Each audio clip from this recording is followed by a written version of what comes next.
nosotros nos tocó exponer sobre la proteína del gluten. El gluten es un tema muy extendido, por lo que generamos reducirlo para que se explique de la mejor manera. Para esto vamos a, a mostrarles eh, maquetas y la práctica de cómo se forma el gluten a partir de harina y otros compuestos. Para esto debemos saber qué es el gluten. Y bueno, para empezar, el gluten es una proteína ergástrica amorfa que se encarga o sirve para darle elasticidad y esponjosidad al pan. Esto se encuentra principalmente en la semilla de varios cereales combinada con el almidón. Mm, Algunos ejemplos en los que se encuentra este gluten, perdón, es en pasta, pan, cereales, harinas, trigo principalmente también, el centeno. Y bueno, el gluten es un tema muy, muy importante porque es contribuyente a la obesidad, a la diabetes, al cáncer, enfermedades cardíacas, entre otros. Es muy importante porque es lo que provoca ahora en la actualidad, porque al consumir mucho, esto hace un problema grande en el mundo. Pero para esto, para que se forme el gluten, se necesitan de dos tipos de proteínas. La proteína glutenina y la proteína gliadina. Pero estos dos temas se hablarán en la siguiente sección. La glutenina, también denominada como gluteína, es conocida como una de las proteínas que contiene el trigo, junto con la gliadina para formar el gluten.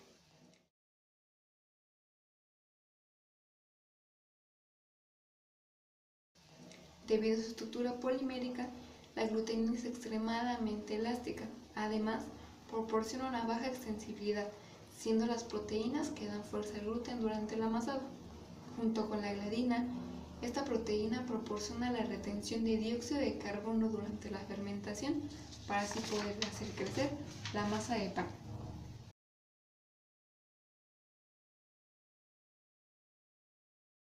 La glutenina es la responsable de proporcionar la firmeza al pan cuando éste se cuece en el horno.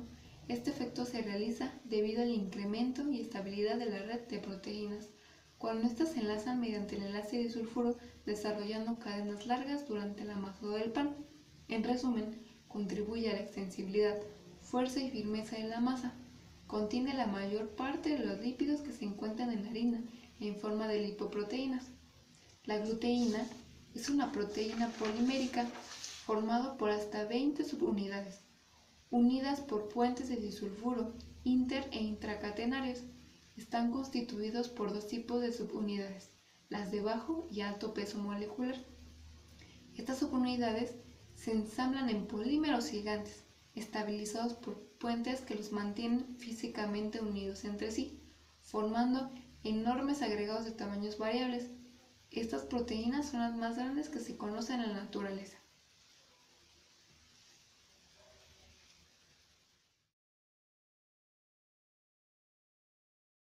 La gliadina son proteínas monoméricas de cadenas polipeptídicas simples, con pesos moleculares que oscilan entre los 28.000 y los 55.000 Dalton y presentan del 30 al 40% de las proteínas totales. Son proteínas hidrofóbicas, de ahí su insolubilidad en el agua.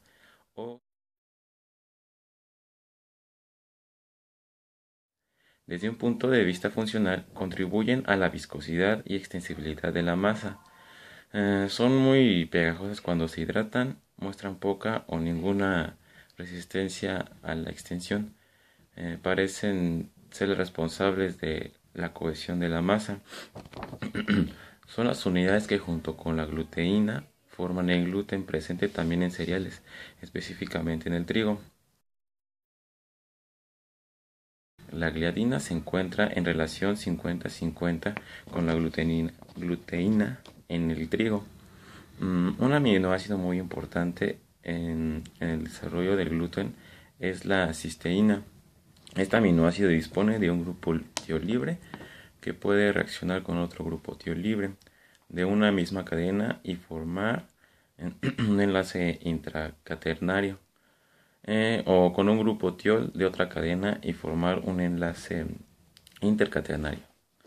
Estos enlaces de grupos tioles de dos cisteínas se denominan enlaces o puentes disulfuro y son de vital importancia en el desarrollo de la red del gluten.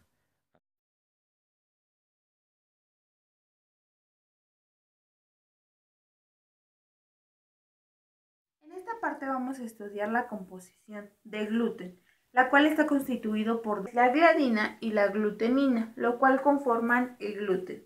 El gluten es una proteína amorfa, la cual podemos encontrar tanto como en varios cereales, lo que sería la avena, trigo, centeno.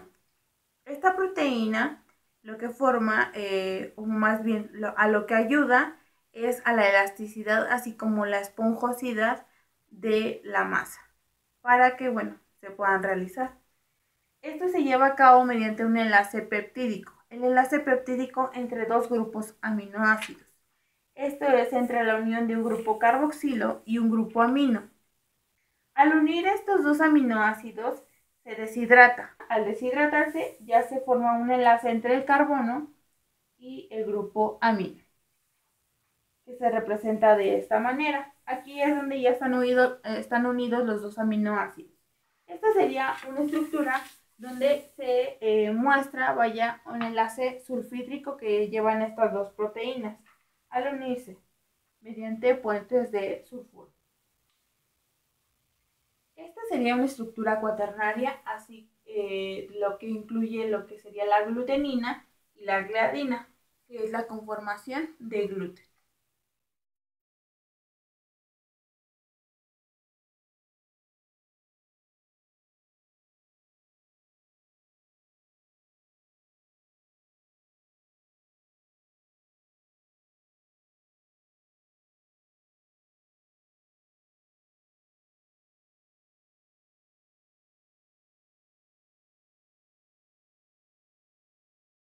Retomando todo lo que han dicho mis compañeros acerca del gluten, podemos enlistar tres cosas esenciales.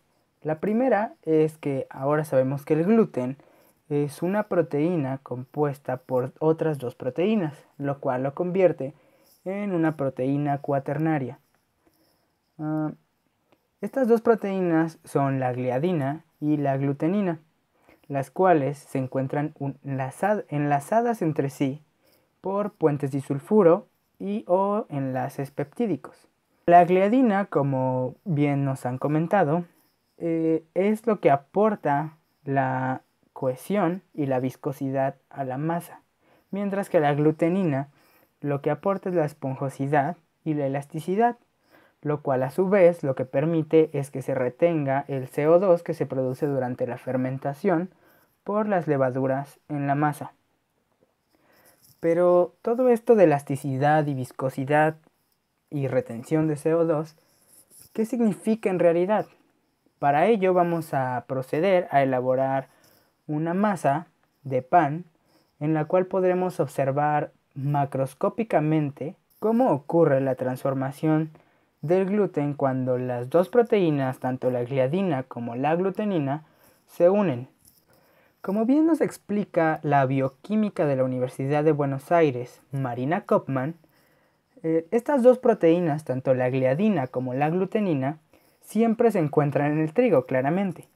Sin embargo, se podría decir que estas se encuentran dormidas, por así decirlo, hasta que durante la elaboración de la masa o de la mezcla entran en contacto con el agua y todos los demás ingredientes, lo cual genera su hidratación y en consecuencia de ello los enlaces entre las dos proteínas, lo que nos lleva a la formación del gluten.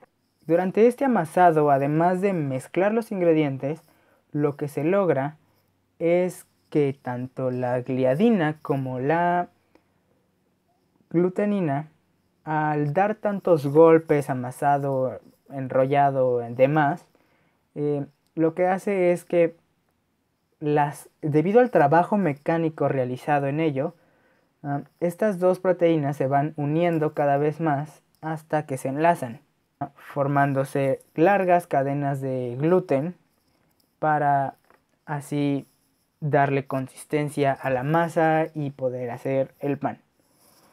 Esto sobre los enlaces, la viscosidad y cómo va transformándose puede observarse en lo que haremos a continuación, de forma que realmente vamos a ver cómo una mezcla aguada que podría parecer estropeada o que simplemente es una cosa aguada, va a terminar siendo una masa consistente, elástica y esponjosa, lo cual, como hemos mencionado ya tantas veces, es a consecuencia de estas dos proteínas. Pues sin más, vamos allá. Mientras durante el proceso vamos a ir recordando, relacionando y explicando ciertas cosas acerca del gluten.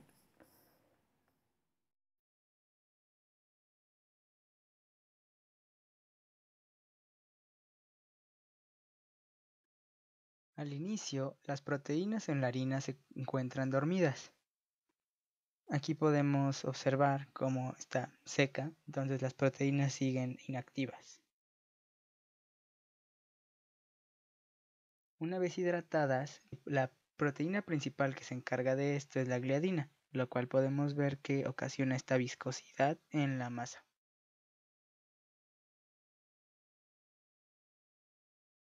Para este punto ambas proteínas ya están hidratadas y comienzan a enlazarse y formar el gluten.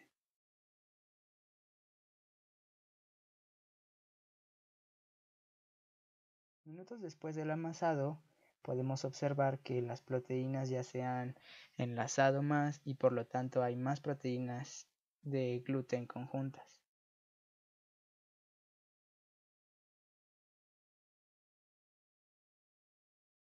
Después de amasar bastante tiempo, podemos ver cómo las proteínas aquí se han unido más, formando más cadenas de gluten.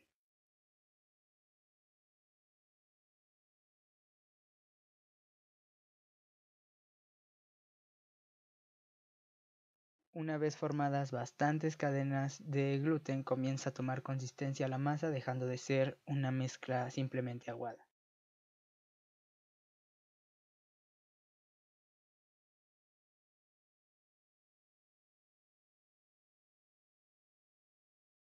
Después de seguir amasando, podemos ver que la masa ya no es viscosa, sino es consistente, por lo tanto el gluten se ha formado totalmente.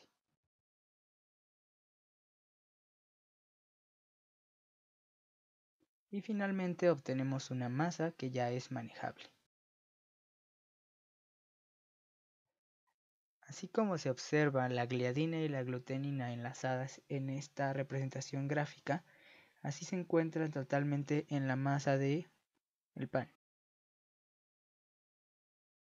Aquí podemos bien observar cómo la masa ya es elástica, se puede manejar en las manos sin que se quede pegajosa. Esta masa posee cierta esponjosidad gracias a la glutenina, como antes decíamos.